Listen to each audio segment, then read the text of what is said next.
Oscar is always on right track. That is why Fast Track Taxi அப்போ உடனே download பண்ணுங்க. மாண்புமிகு அமைச்சர் தாமு அன்பரசன் அவர்களே,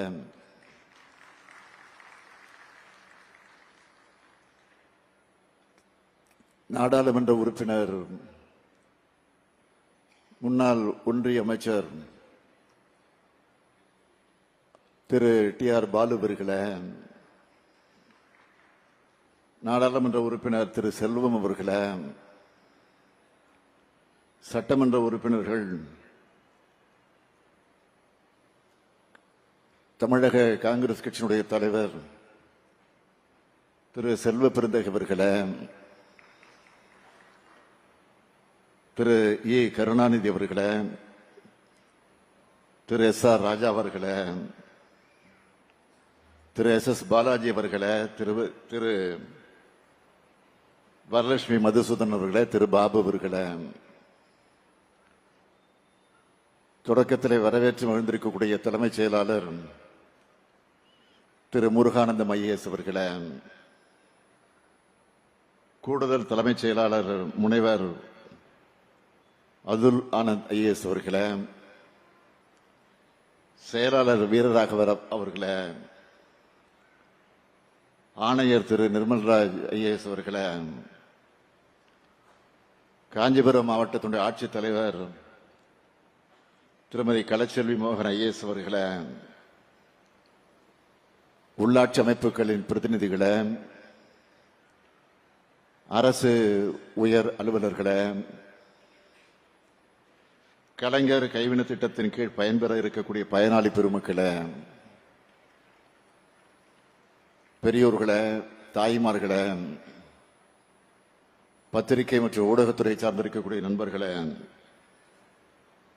உங்கள் அனைவருக்கும் என்னுடைய அன்பான வணக்கம். தமிழ்நாட்டில் இருக்கக்கூடிய அனைத்து கைவினை கலைஞர்களுடைய சமூக பொருளாதார மேம்பாட்டுக்காக இன்று நாம் தொடங்கி வைக்க இருக்கக்கூடிய இந்த கலைஞர் கைவினை திட்டம் என்பது சமூக நீதியை, சமநீதியை, மனித நீதியை, மனித உரிமை நீதியை நிலைநாட்டக்கூடிய திட்டம். இந்த திட்டத்தோட சிறப்புகளை சொல்றதுக்கு முன்ன ஏன் இந்த திட்டத்தை உருவாக்கணும் என்ற அரசியல் பின்னணியை நான் சொல்ல விரும்புகிறேன். ஒன்றியத்தை ஆளக்கூடிய பாஜக அரசு கடந்த 2023ஆம் ஆண்டு ஒரு திட்டத்தை கொண்டு வந்தாங்க. அதோடைய பேர் என்ன தெரியுமா? விஸ்வகர்ம திட்டம். 18 வகையான கைவினை கலைஞர்களுக்கு திறன் பயிற்சி தந்து 3 லட்சம் ரூபாய் வரை கடன் வழங்கக்கூடிய திட்டம்னு சொன்னாங்க. நம்மை பொறுத்த வரைக்கும் எந்த திட்டமாக இருந்தாலும் அது சமூக நீதிய, சமத்துவத்தை நிலைநாட்டக்கூடிய நோக்கத்தோடு இருக்கணும். ஆனா அந்த விஸ்வகர்ம திட்டம் அப்படியான திட்டம் இல்லை. அத முதல்ல நீங்க புரிஞ்சுக்கணும். அந்த திட்டத்தின் கீழ் ஒருத்தர் பயன் பெறணும்னா அந்த விண்ணப்பதாரருடைய காலங்காலமா செஞ்சுட்டு வரக்கூடிய தொழிலைத்தான் செய்யணும்னு நிபந்தனை விதிக்கப்பட்டிருந்துச்சு. இது சாதிய பாகுபாடுகளை, குலத்தொழில் முறைய வெளிப்படையாகவே ஊக்குவிக்குதுன்னு சொல்லி நாம கடுமையாக எதிர்த்தோம்.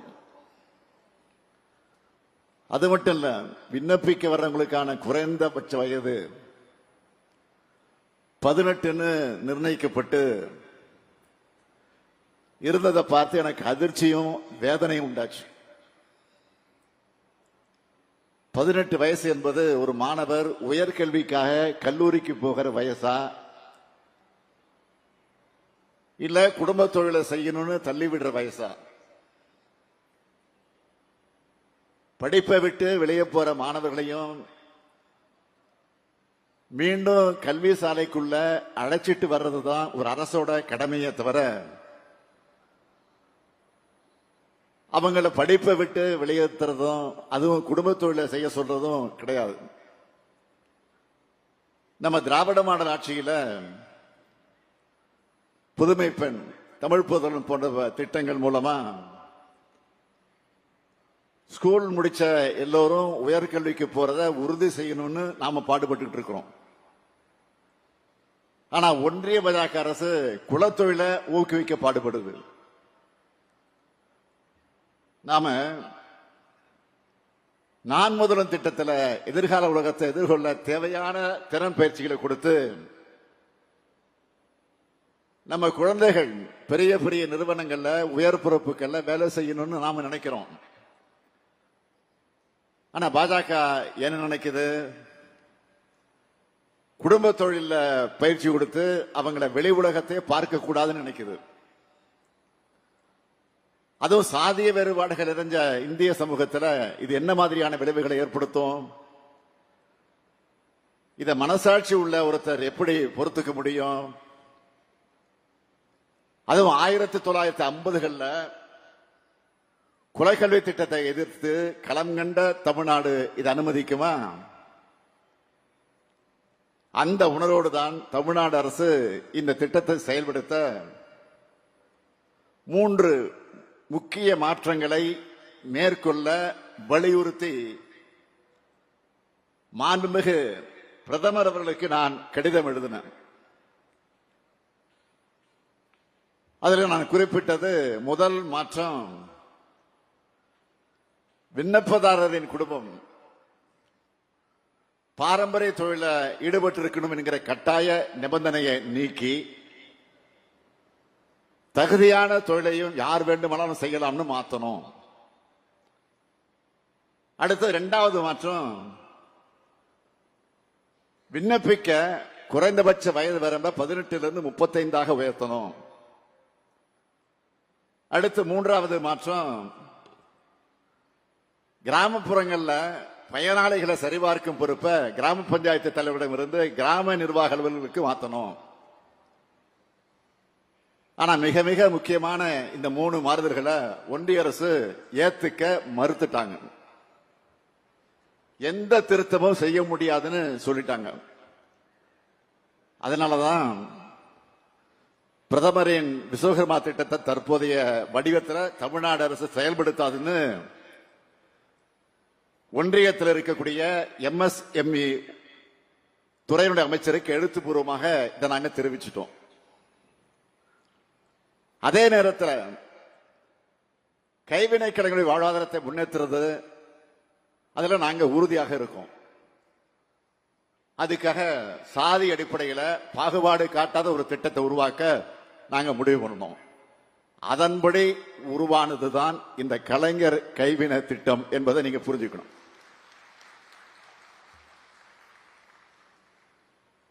ஒன்றிய அரசினுடைய விஸ்வகர்மா திட்டத்தில் 18 தொழில்கள் தான் அதுல இருக்கு.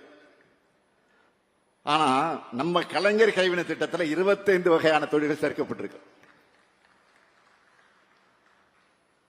ஒன்றிய அரசு திட்டத்தில்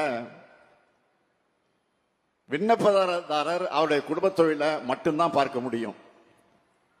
ஆனா நம்ம திட்டத்தில் விரும்பி எந்த தொழிலையும் யார் வேண்டுமானாலும் செய்யலாம். கலைஞர் கைவினை திட்டத்தில் விண்ணப்பிச்சு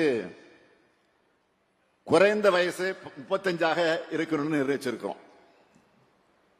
அதனால கல்லூரிக்கு போற வயசுல குடும்ப தொழிலை பார்த்தா போதும்னு எந்த மாணவரும் நினைக்காம இருக்கிறத உறுதி செஞ்சிருக்கிறோம்.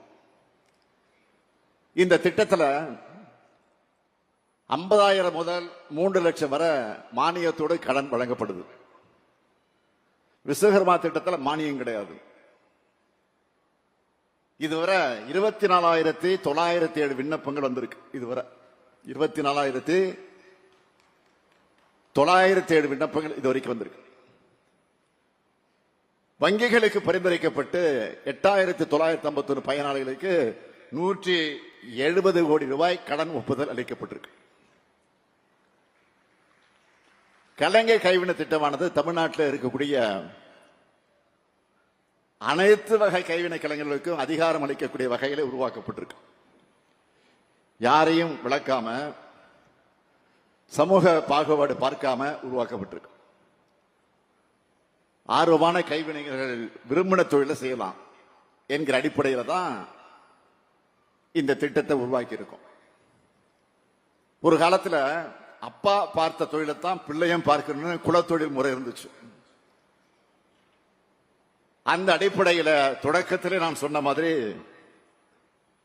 அப்பா தொழிலை மகனுக்கு கற்றுத்தர குலக்கல்வி முறைய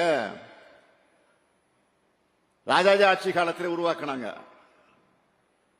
அப்போ இதுக்கு எதிராக தந்தை பெரியாரும் பேரறிஞர் அண்ணாவும் போராடினாங்க. பெருந்தலைவர் காமராஜர் அவர்கள் தான் அந்த முறையை திரும்ப பெற்றார். இத்தனை ஆண்டுகளாகியும் சிலரோட மனசுல இருந்து அந்த பழமைவாதம் என்ன இன்னும் போகல என்பதன் அடையாளம் தான் விஸ்வகர்மா திட்டம். அதை எதிர்த்து நம்ம திராவிட மாடல் அரசு சமூக நீதி திட்டமா கலைஞர் கைவினை திட்டத்தை உருவாக்கி இருக்கு. இதுதான் காலத்துடைய வெற்றி, இதுதான் திராவிட இயக்கத்துடைய வெற்றி. போராடும் இடத்திலிருந்து நம்ம மாற்று திட்டத்தை உருவாக்குற வளர்ச்சியை அடைஞ்சிருக்கிறோம். இது ஒரு கட்சியின் ஆட்சி அல்ல, ஒரு கொள்கையின் ஆட்சி. நான் தொடர்ந்து சொல்லிட்டு வரேன். அந்த அடிப்படையில் தான் இது போன்ற திட்டங்களை தீட்டுறோம். தமிழ்நாடு இன்றைக்கு மாபெரும் வளர்ச்சியை பெற்றிருக்குன்னு சொன்னா பெரு நிறுவனங்களால மட்டுமே இந்த வளர்ச்சி வந்துடல. சிறு குறு நடத்துற நிறுவனங்களால தான் இந்த வளர்ச்சியை நாம சாத்தியமாக்கி இருக்கிறோம். இந்த துறைக்கு பொறுப்பேற்றிருக்கக்கூடிய நம்முடைய அருமை சகோதரர் மாண்புமிகு தாம அன்பரசன் அவர்கள் இந்த துறையை சிறப்பா வளர்த்தெடுத்து கொண்டு வருகிறார்.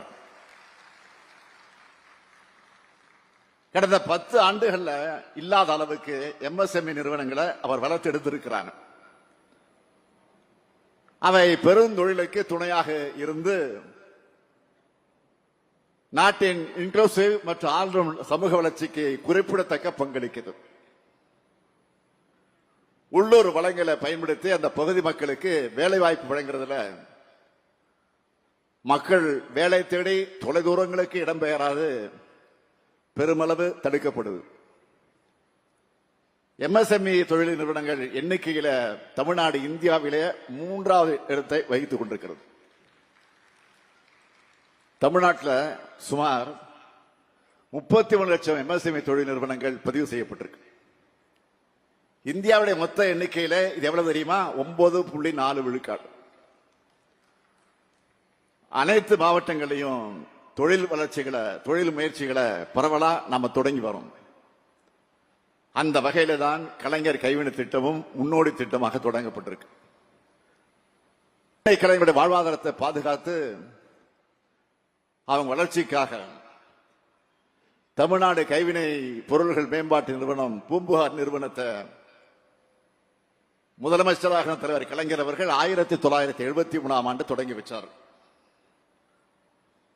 2025 அவர் பேர்ல கலைஞர் கைவினை திட்டத்தை உங்களின் ஒருவனாக இருக்கக்கூடிய நான் இன்றைக்கு தொடங்கி வைக்கிறேன். நேற்று திருவள்ளூர் மாவட்டத்துக்கு போயிருந்தேன். பொன்னேரியில் நடந்த அரசு விழாவிலே பங்கேற்று 60,000 பேருக்கு மேல பட்டா வழங்கினேன். சில நாட்களுக்கு முன்பு தமிழ்நாடு சட்டமன்றத்தில் அறிமுகம் செய்யப்பட்ட சட்டத்தின் மூலமா சுமார் 15,000 மாற்றுத்திறனாளிகள் உள்ளாட்சி அமைப்புகள்ல தேர்தலே இல்லாமல் உறுப்பினர்கள் ஆக போறாங்க. இது போன்ற திட்டங்கள் மூலமாகத்தான் ஒரு முதலமைச்சரா நான் மன நிறைவை அடைந்து கொண்டிருக்கிறேன். கலைஞர் கைவினை திட்டத்தில் சேர்ந்து நிதியுதவி பெற்று தொழில் தொடங்கும் பயனாளிகள் அனைவருக்கும் என்னுடைய வாழ்த்துக்களை தெரிவிச்சுக்க விரும்புகிறேன். ஏதோ தொழில் தொடங்கினோம், வாழ்க்கையை நடத்தணும்னு இல்லாம நிறைய பேருக்கு வேலை வாய்ப்பு வழங்குகிற அளவுக்கு நீங்க உயரணும்னு மனநிறைவோடு உங்களை நான் வாழ்த்துகிறேன். துறை நிகழ்ச்சிக்கு வந்துட்டு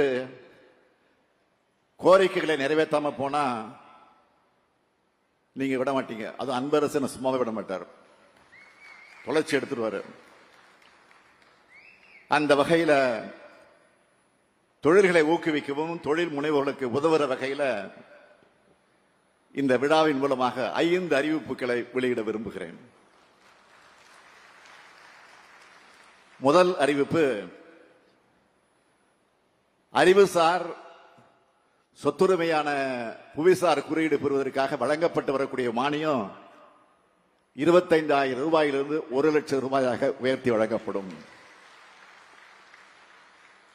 இரண்டாவது அறிவிப்பு, அம்பத்தூர் தொழிற்பேட்டையில செயல்படும் வாகன மற்றும் பொறியியல் உதிரி பாகங்கள் தயாரிக்கக்கூடிய தொழில் நிறுவனங்களுக்கு தேவையான